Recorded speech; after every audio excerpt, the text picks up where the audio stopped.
Boa noite, bem-vindos à nossa nova série, Novo Tempo, e eu vou começar com uma pergunta que nós vamos responder durante essa série, em 5 capítulos.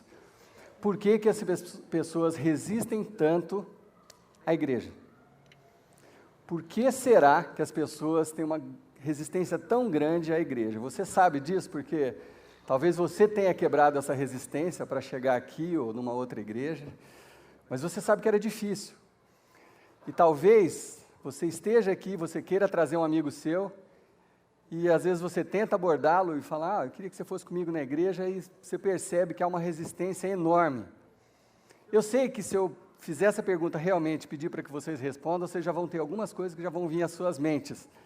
Mas calma, eu quero que a gente entre junto nessa viagem dessa série, para ver o que Jesus realmente planejou para a igreja. E por que a igreja não deveria ser um lugar onde as pessoas evitam estar. É muito simples da gente entender isso quando a gente vê o ministério de Jesus Cristo.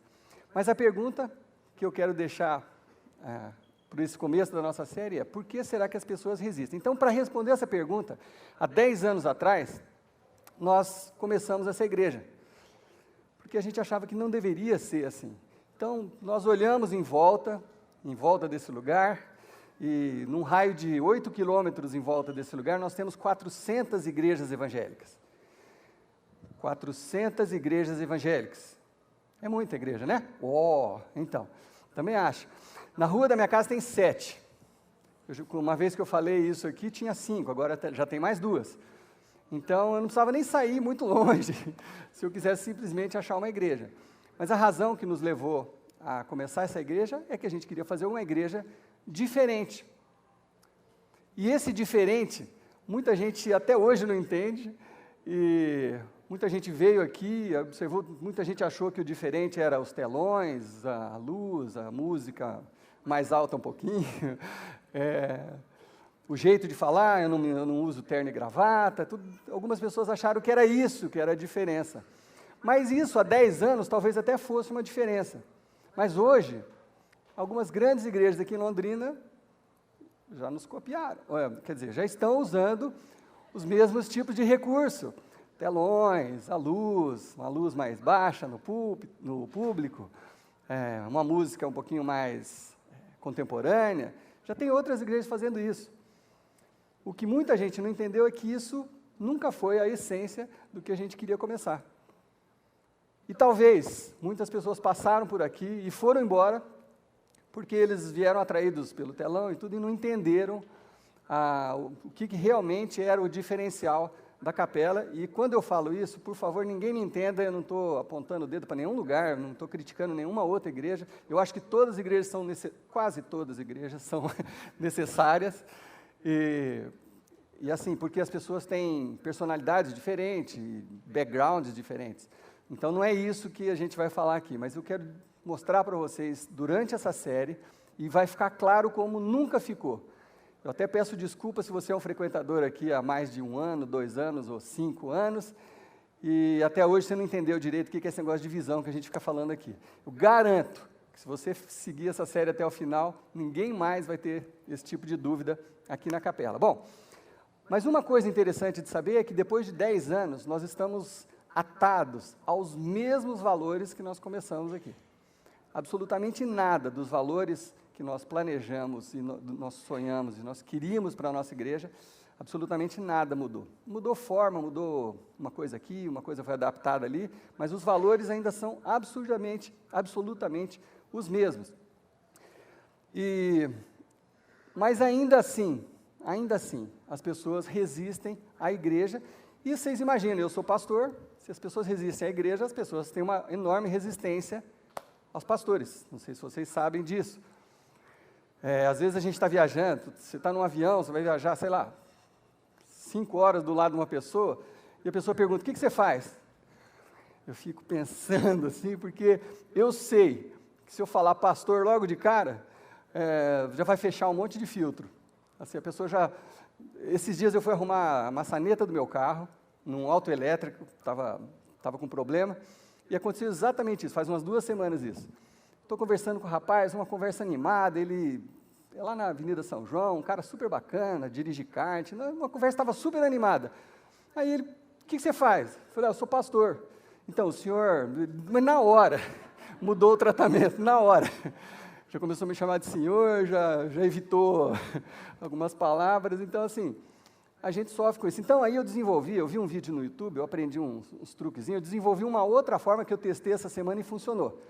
Então assim, eu já tenho uma resposta pronta, e eu fiz o teste essa semana. A pessoa falou assim, mas o que você faz? Eu falei assim, eu trabalho numa multinacional que tem filiais no mundo inteiro. A pessoa falou, uau, que legal, mas que área que vocês atuam? Ah, a gente tem hospitais, creches, asilos, casa de recuperação. Na verdade, a gente cuida da pessoa da hora que ela nasce até a hora que ela morre. O cara falou, uau, sério? Eu falei, sério, é isso que a gente faz. E a gente age na parte de desvio de comportamento das pessoas. Nossa, mas que legal. Eu falei assim, isso não é tudo ainda, a gente tem ainda umas conexões fora desse planeta. Uau! Como é que chama essa sua empresa? Eu falei, igreja. Aí já mudou um pouquinho de figura. Eu vou tentar daqui para frente usar essa argumentação. Bom, o importante é que a maioria das coisas, isso é muito importante, a maioria das coisas que fazem as pessoas resistirem à igreja, são coisas que a igreja deveria resistir. Vou falar de novo. A maioria das coisas, a maior parte das coisas que fazem as pessoas resistirem à igreja, são coisas que a própria igreja deveria resistir. Por quê? Porque Jesus, quando veio a esse mundo, ele não veio para complicar nada, ele veio facilitar as coisas. Jesus veio facilitar as coisas. Nós deveríamos ser conhecidos, sabe como toda a igreja deveria ser conhecida? Eu escrevi um texto aqui sobre como a gente deveria ser conhecido. Nós deveríamos ser conhecidos apenas por sermos uma comunidade, quer dizer, um grupo, que segue os ensinamentos de um homem. Cá entre nós sabemos que é mais do que um homem, mas vamos falar a linguagem que todo mundo entende. É uma comunidade que segue os ensinamentos de um homem, enviado por Deus, nós acreditamos que esse homem foi enviado por Deus, para explicar Deus e iluminar o caminho até Ele. É isso que é uma igreja, ou é isso que deveria ser uma igreja. Mas você pode, então, não concordar com isso. Vamos ser bem claros aqui. Você pode, não concordo com esse negócio de Jesus, eu não acho que é bem assim, mas isso não faz com que ninguém possa ter uma resistência a isso, um preconceito. Às vezes você fala de igreja, parece que você está falando de um lugar, uma prisão, um lugar horrível, pessoas horríveis, e às vezes é essa a impressão que a gente tem. Mas pelo que nós somos, não é motivo para ninguém achar isso. Certo? Nós somos isso.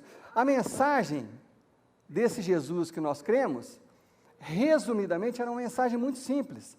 Jesus veio falar o seguinte, que você deve amar a Deus, amar o próximo e amar o seu inimigo. Quem pode odiar uma ideia dessa? Você pode não concordar. Ah, não. Amar inimigo é impossível. Amar o próximo depende do próximo. Você pode não concordar com isso, mas isso não deveria ser motivo, ou não é motivo. Na verdade, eu não conheço ninguém que resista à igreja porque odeia Jesus Cristo. Assim, aquele cara não tinha nada a ver, umas coisas que ele falava, amor, que isso? Nunca vi. Pode ser que tenha gente assim, mas eu nunca vi uma pessoa resistir à igreja por causa de Jesus Cristo.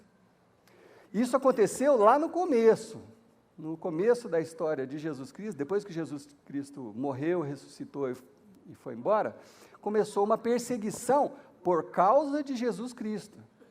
Porque César, Nero, todos os imperadores, os líderes, eles queriam acabar com esse movimento de Jesus Cristo, eles odiavam Jesus Cristo. Por quê? Porque o povo, eles proclamavam Jesus como rei dos judeus, o libertador, e eles amavam Jesus. E aí, eles queriam acabar com isso. Então, sim, havia uma perseguição, havia um ódio contra os seguidores de Jesus. Naquela época, sim. Mas hoje, né, depois disso, então, o ponto que a gente precisa refletir um pouquinho é esse.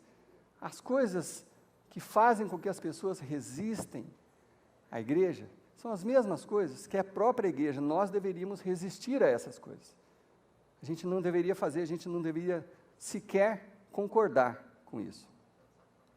Então, nessa série, nós vamos explorar esse assunto assim, do avesso, assim, vamos nos aprofundar nisso. O que é o ministério de Jesus Cristo? Mas eu vou começar com... e outra, se você ainda não crê, se você está aqui pela primeira vez, se você ainda está confuso com esse negócio de Jesus e de igreja, você é uma dessas pessoas que tem uma barreira enorme com a igreja. Número 1, seja muito bem-vindo aqui. Eu espero que a gente te receba bem, te trate com o carinho que você merece, primeiro.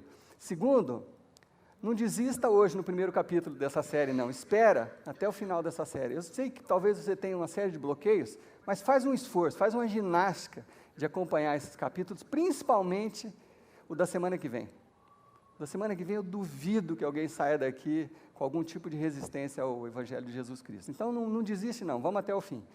Mas eu quero começar hoje falando sobre isso, e eu preciso começar falando com um modelo religioso que era na época de Jesus, que era um modelo do templo.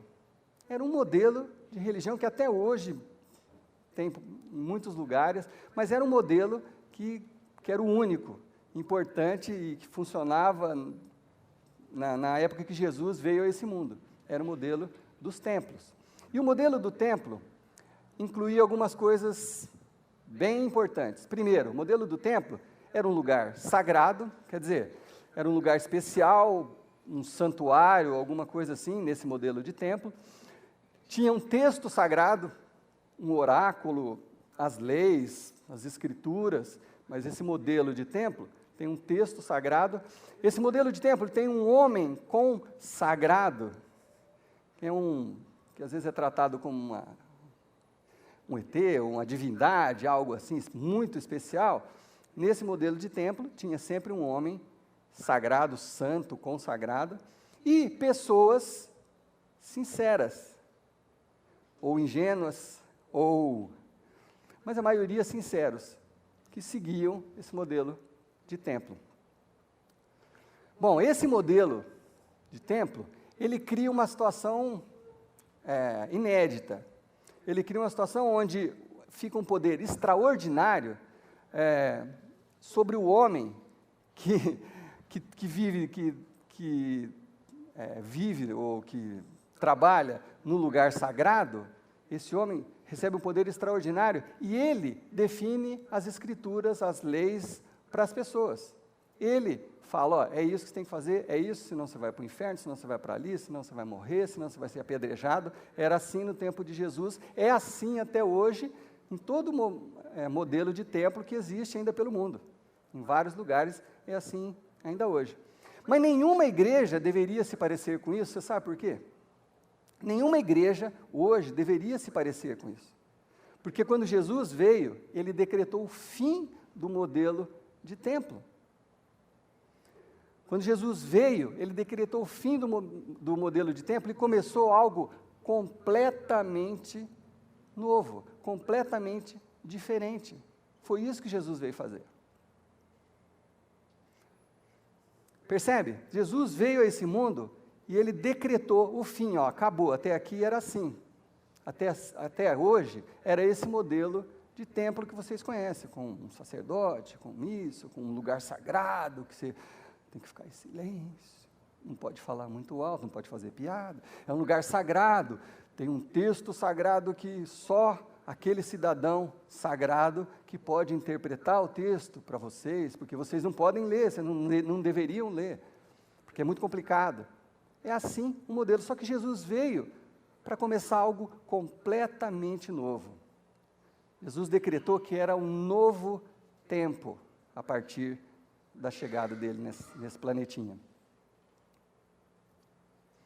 Uma coisa, por exemplo, que Jesus insistia, é que, quando se fala de lugar sagrado, é aqui, é fechado nessas paredes, tal, Jesus falava assim, não, vai, Jesus nunca falou, fica. Jesus falou, gente, eu quero que vocês vão e anunciem esse evangelho a todas as pessoas. Não é para vocês ficarem só aqui em Jerusalém. Eu sei que é mais confortável ficar aqui em Jerusalém, né? Jesus falando para os seguidores dele. É mais confortável você ficar aqui, que seus amigos estão. Não, é para você anunciar esse evangelho. É para você falar para as pessoas que não conhecem. Seu vizinho, as pessoas que trabalham com você, que você pesca junto. É para você anunciar. Então Jesus desacralizou um pouco essa coisa do espaço. Ele falou, para Jesus tinha mais a ver com um movimento do que um lugar estático. Na verdade, na época de Jesus, eles eram conhecidos como o pessoal do caminho, porque era uma coisa de movimento. Era uma coisa de movimento. O lugar sagrado acabou, porque Jesus falou o seguinte, para Deus não existe templo, terreno, cidade, lugar mais sagrado do que a pessoa que está aí do seu lado agora. Para Deus não tem.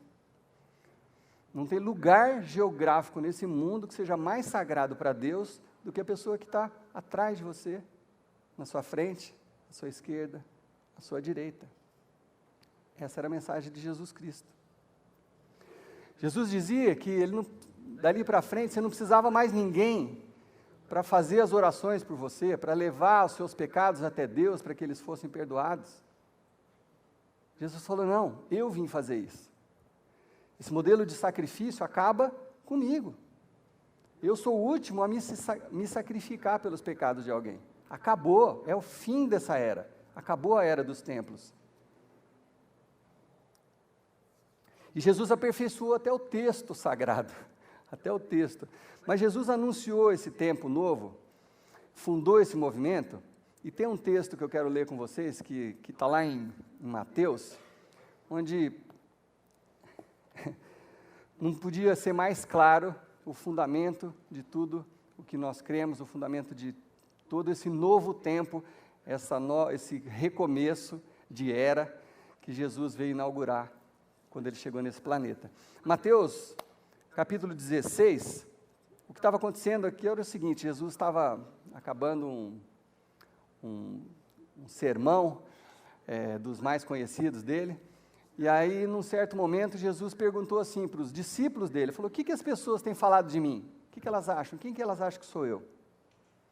Aí os discípulos falaram assim, tem gente, Jesus, falando que o Senhor é uma reencarnação de Elias, de Jeremias, de João Batista, porque assim, não é possível que o Senhor saiba tanta coisa, então tem gente falando isso. Aí Jesus fala assim, mas e o que vocês acham? Vocês que estão aqui perto de mim, convivendo comigo, qual que é a opinião de vocês sobre mim? O que vocês acham? E aí no versículo 16, o Simão Pedro, que era o que sempre saía falando antes de todo mundo, Pedro, ele falou o seguinte no 16, Simão Pedro respondeu, tu és o Cristo, o Filho do Deus vivo. E aí Jesus falou assim, e eu lhe digo que você é Pedro, e sobre essa pedra edificarei a minha igreja. E aí que surgiu essa palavrinha igreja pela primeira vez, que no grego é eclésia, que a gente traduziu para igreja, e que na verdade só significava, sabe o quê? Um ajuntamento de pessoas. No grego mesmo, eclésia é uma assembleia do povo, quer dizer, não é um lugar. Você se reuniu, está todo mundo junto, ali é uma eclésia.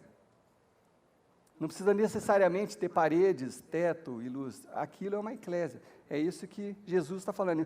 E sobre esta pedra edificarei. Tem gente que se confunde um pouquinho aqui. Do que Jesus está falando? Que pedra que é essa que Jesus está falando? Assim, a edificação, o fundamento, é isso que o Pedro acabou de falar. Não é o Pedro exatamente. Mas o Pedro falou assim, tu és o Cristo, Filho de Deus. Pronto. Esse é o fundamento de tudo que os cristãos acreditam, que Jesus, aquele homem que veio a esse mundo, que fez milagre, que ressuscitou pessoas, que curou cegos, que ele mesmo morreu naquela cruz, que todo mundo conhece, e que ressuscitou, falou que ia ressuscitar, ressuscitou. Aquele homem sobrenatural, realmente era sobrenatural, é isso que Pedro declarou. Nós cremos que o Senhor, Jesus, é o Filho de Deus, um enviado de Deus. E aí entra essa parte metafísica, né? Aí começa a fé, porque assim, era um homem carne e osso como a gente, não era muito diferente das pessoas, só nos filmes que ele fica mais bonito, com um olho azul e tal, provavelmente ele não tinha olho azul, mas enfim, esse não é o ponto. O ponto é que aquele homem que se misturava com as pessoas, era, na verdade, o Filho de Deus. Esse é o fundamento da nossa fé, do que nós acreditamos. Nós cremos que Jesus é o Filho de Deus. E isso muda muita coisa, né? Se você crê nisso, muda muita coisa.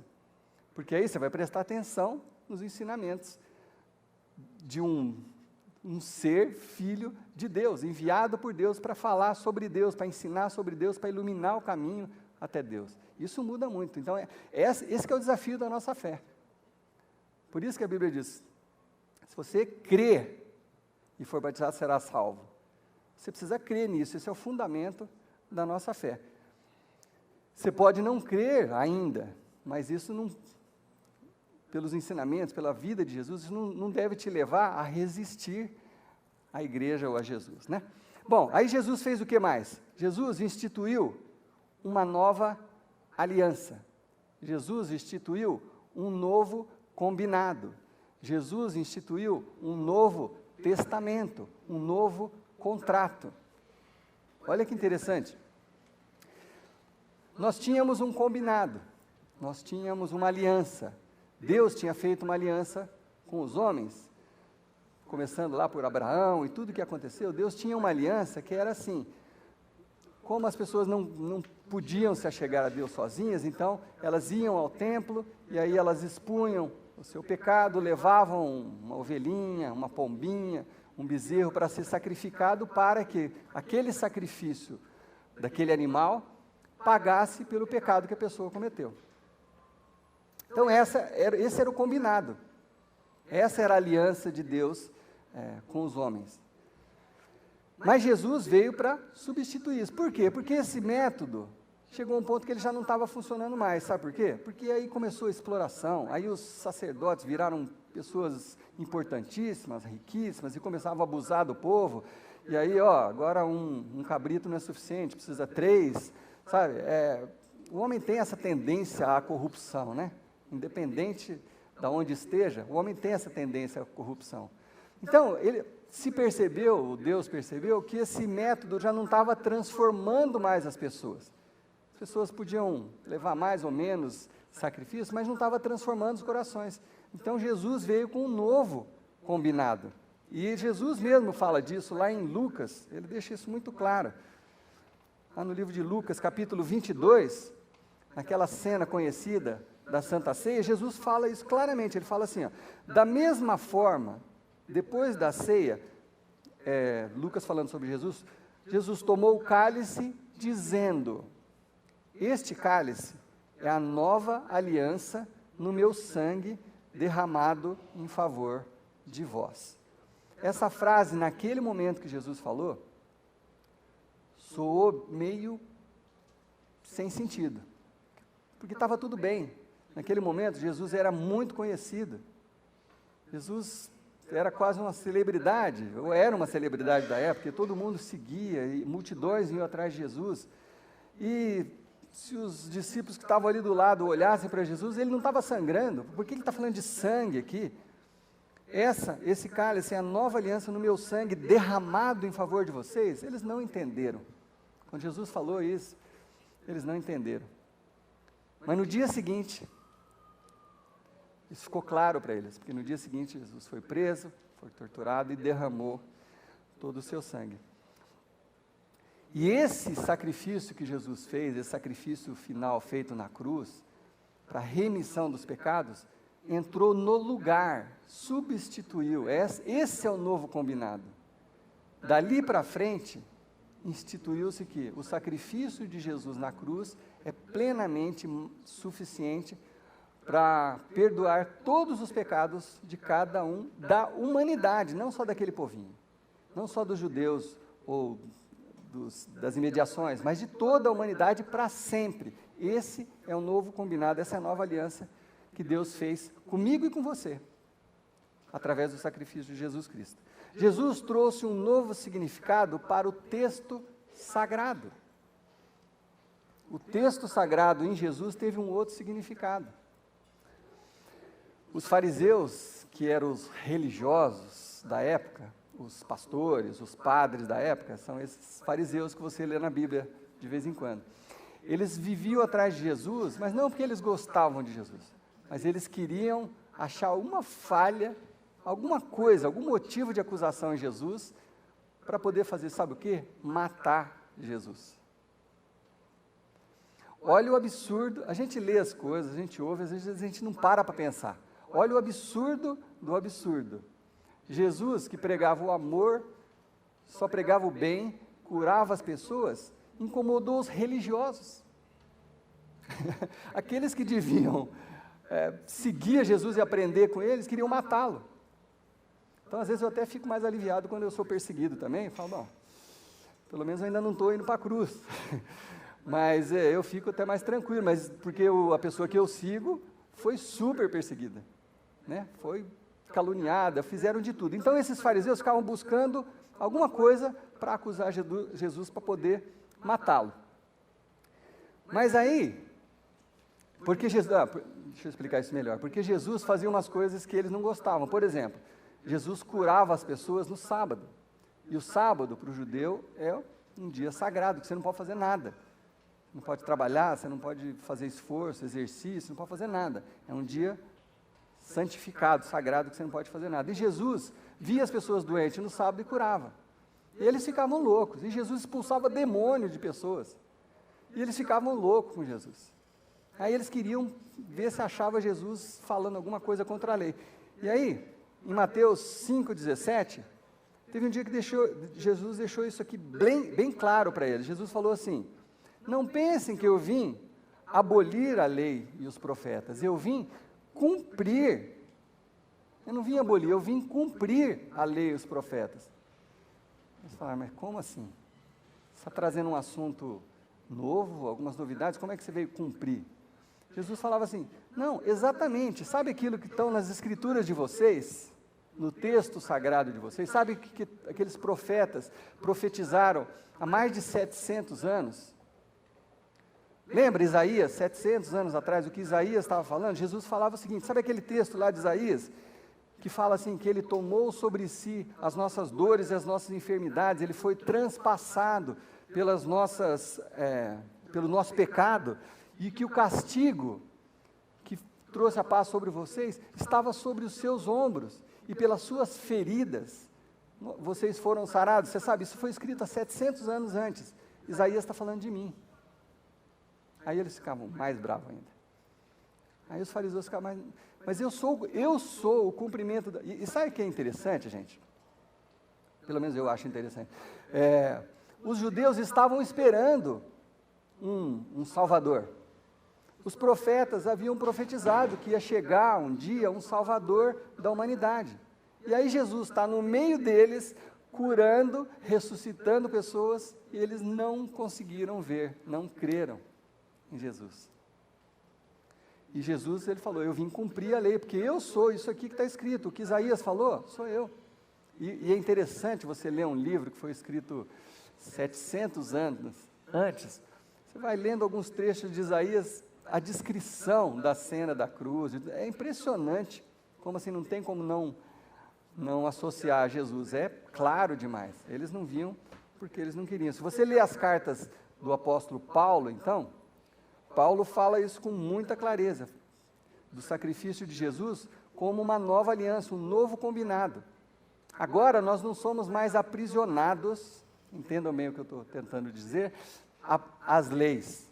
Não é uma questão de faz, não faz, senão você vai para o inferno, se você fizer isso, você vai para o inferno, se você fizer isso, aquela coisa de controlar as pessoas, não é mais assim. Esse método era o método do templo. Você pecou, você tem que pagar com sacrifício, você pegou de novo, você tem que pagar com sacrifício. Esse era o método do templo. Jesus veio, através do amor, através da graça, dar uma outra opção. E Paulo fala claramente que a graça muda os corações. A graça, o amor, constrange a pessoa ao ponto dela mudar de atitude. E é isso que Jesus veio anunciar. E Jesus estabeleceu uma outra coisa, uma nova ética nos relacionamentos. Deixa o livro de João. Jesus estabeleceu uma nova ética nos relacionamentos, quando ele falou lá em João 13, 34, ele falou assim: um mandamento lhes dou, amem-se uns aos outros. Da forma como eu os amei, vocês devem amar uns aos outros. Só que era uma afirmação chocante de Jesus, porque não se falava em amor desse jeito, ainda mais no meio religioso. Os sacerdotes não amavam as pessoas, eles tinham um relacionamento quase que profissional com as pessoas. Não, você traz o seu bezerro, eu queimo a lenha aqui, faço o sacrifício, você é perdoado, você vai embora, deixa uma oferta, e era um relacionamento quase profissional. E Jesus vem com isso: amem-se uns aos outros, amem-se uns aos outros. Se isso é chocante para a gente hoje, né, que às vezes a gente não consegue amar uma pessoa um vizinho, um companheiro de trabalho, às vezes você não consegue, às vezes a pessoa é difícil, tem uma personalidade muito diferente da sua, não entende nada do que você fala, às vezes é difícil amar as pessoas. Se isso para a gente hoje ainda traz um certo choque, imagina na época desses relacionamentos. E ainda Jesus acrescenta uma coisa mais bombástica ainda, ele fala o seguinte: como eu os amei, vocês devem amar os outros. Como que Jesus nos amou? A que ponto Jesus nos amou? A ponto de dar a sua própria vida. Não. É mudança demais, é pedir demais. Mas é isso que Jesus veio ensinar. E um pouquinho antes desse versículo aqui, no texto, se você ler lá o livro de João, no capítulo 13, um pouquinho antes disso aqui que eu acabei de ler, sabe o que Jesus fez? Ele não falou sobre amor, ele demonstrou. Jesus estava ali reunido com eles, na última noite que eles estavam juntos. Num determinado momento, Jesus levantou, tirou o manto de rabi que ele tinha ganho, ele tinha um manto de rabi, de mestre, tirou o manto, colocou de lado, pegou uma toalha, uma bacia, e abaixou e lavou o pé dos discípulos. E o pezinho deles não era igual ao seu, que fica no sapatinho, com a meia, cheirosinho, não. Os caras andavam de sandália na terra o tempo inteiro. E Jesus abaixou ali para lavar o pé dos discípulos. Então Jesus, nesse momento, criou um novo conceito de liderança.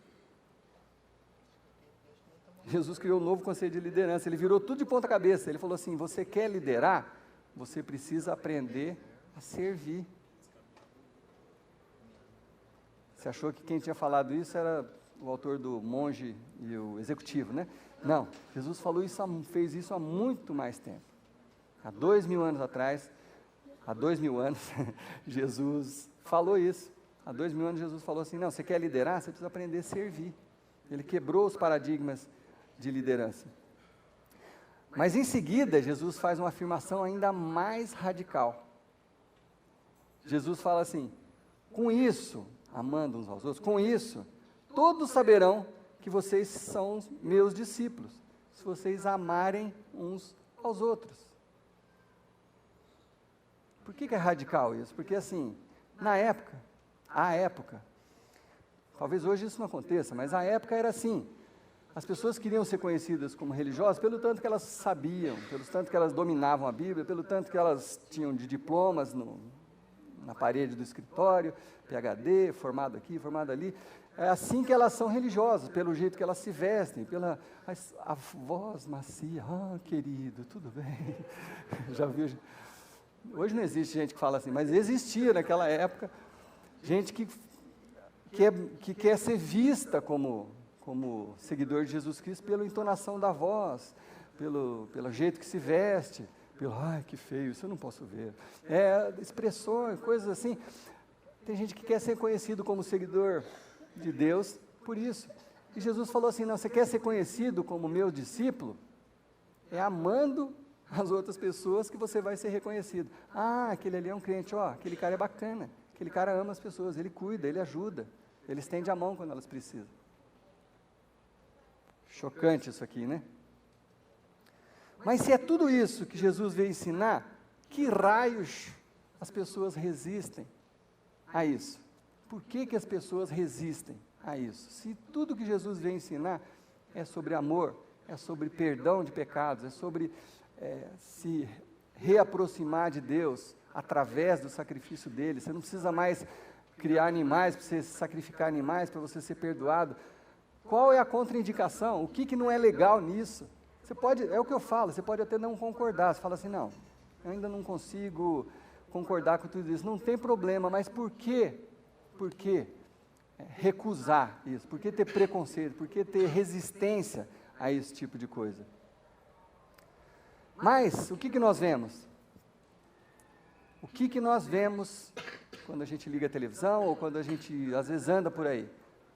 Não é isso que as igrejas estão pregando. Não é isso que a maioria, vamos deixar bem claro, não é isso que a maioria das igrejas prega. A maioria das igrejas não prega o evangelho de Jesus Cristo, elas pregam um outro evangelho. O evangelho da prosperidade. Um que me incomoda, vocês me perdoem, mas eu não consigo falar diferente do que eu sinto. É o evangelho que estão falando muito hoje, é da restituição. Que Deus tem que restituir o que é meu. Pelo amor de Deus, gente, pelo amor de Deus, se você for restituído no que você merece, você tem que morrer. É verdade. Desculpa, não é isso. Não é isso. Qual que é o salário do pecado? Morte. Deus, me restitui, eu quero morrer. Só se for isso. Só se, sabe, não, por favor, é isso que estão pregando. Que Deus é obrigado a restituir o que é seu, porque não sei o que. Por favor, não é o evangelho de Jesus Cristo. Não é o evangelho de Jesus Cristo. E o evangelho da troca, né? Depende do tanto que você oferta, é o tanto que você vai ser abençoado, tudo isso não é o evangelho de Jesus Cristo. É isso que faz as pessoas resistirem à igreja. É esse tipo de atitude.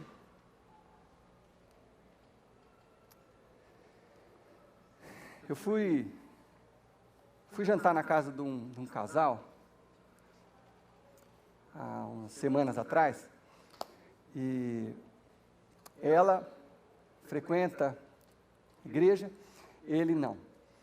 E a gente foi jantar para fazer uma aproximação, um contato. E aí esse rapaz me contou uma história. Ele falou assim que ele era frequentador de igreja, super envolvido, tocava no louvor, fazia um monte de coisa.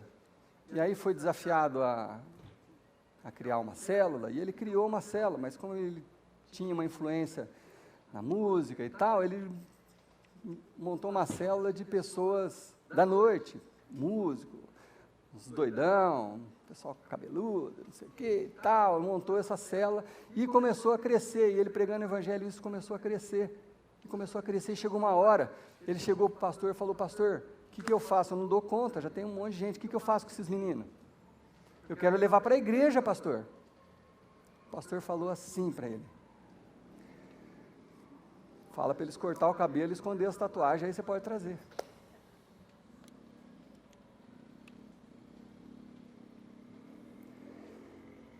Isso tem alguma relação com o que Jesus ensinou? Esse rapaz falou assim, eu não entro mais numa igreja. E já faz, não sei, 6, 7 anos que ele não pisa numa igreja. Eu acredito que ele vai pisar aqui um dia. Tomara que ele esteja aqui hoje, porque eu convidei. Se tiver, me desculpa, está contando a tua história. Né? Mas é uma coisa que mexe com a gente. É isso que faz as pessoas resistirem à igreja, esse tipo de atitude. Daqui uns dias vocês vão ouvir um outro testemunho no telão de um dos nossos amigos que está aqui hoje à noite, que foi de uma outra igreja. Na verdade, ele era filho de um pastor da igreja. Tocava no louvor e fazia isso, e participava e não sei o quê. Aí começou a namorar. Aí começou a namorar, e a namorada engravidou. Ele foi suspenso por 1 ano de todas as atividades da igreja. Foi suspenso, você não pode participar das coisas até você se recuperar. E aí sim, depois de 1 ano de castigo, aí a gente vai. Então deu 1 ano, vocês vão ouvir isso daqui uns dias. A gente está para gravar o testemunho dele. Não quero nem estragar os detalhes, mas chegou 1 ano, chegaram na casa dele e falou, agora você está liberado. Ele falou, agora não quero mais nem saber de vocês. Agora não quero mais nem saber de igreja, nem de Deus.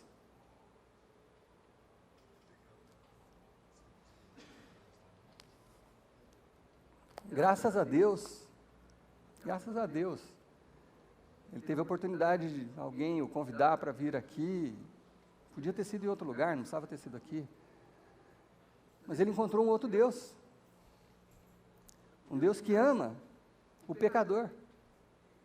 Um Deus que não rejeita o tatuado. Bobagem falar isso, eu acho tão bobagem falar isso. Que assim, é como se fosse um problema. Um Deus que ama o pecador.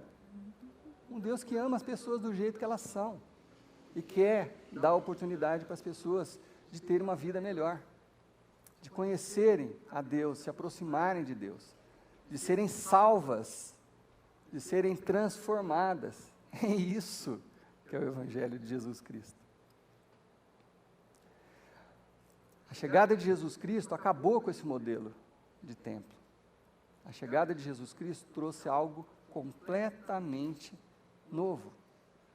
A chegada de Jesus Cristo trouxe um novo tempo. Jesus não veio fazer discurso bonito, Jesus veio morrer por mim e por você, para que nós pudéssemos ser aceitos por Deus e perdoados por Deus. Então, as coisas que fazem as pessoas resistirem às igrejas deveriam ser resistidas por nós. E você pode fazer isso. Sabe como? Eu e você podemos mudar essa realidade. Sabe como? Semana que vem. Vocês vão entender tudo isso. A mensagem da semana que vem. Por agora, eu quero que vocês levem essa reflexão para a casa de vocês, para a vida de vocês. Jesus veio para, de uma vez por todas, receber a cada um de vocês, perdoar a cada um de vocês, transformar a vida de cada um de nós.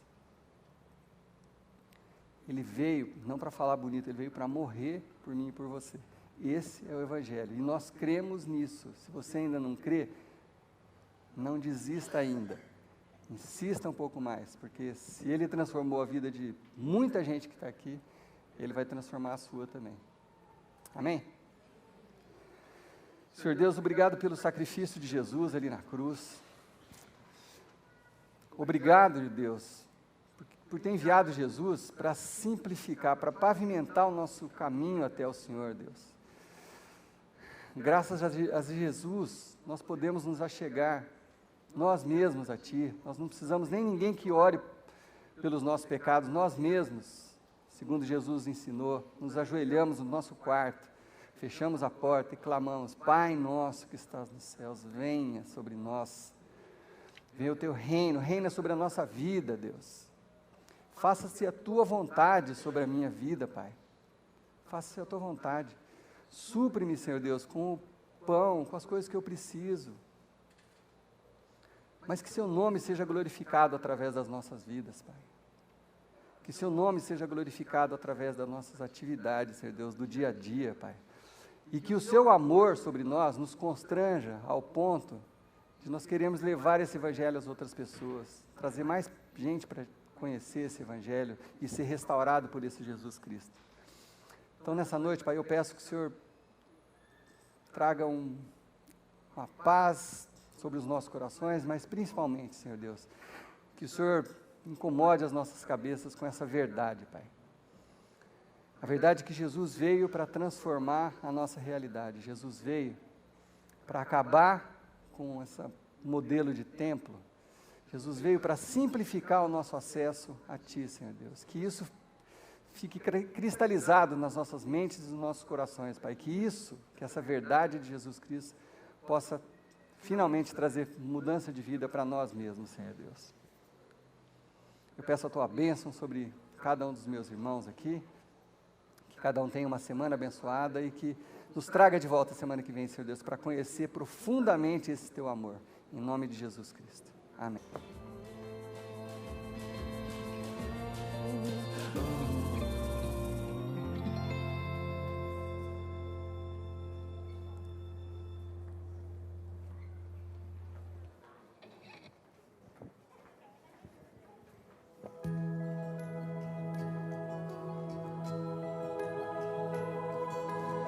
Parabéns, todas as mulheres.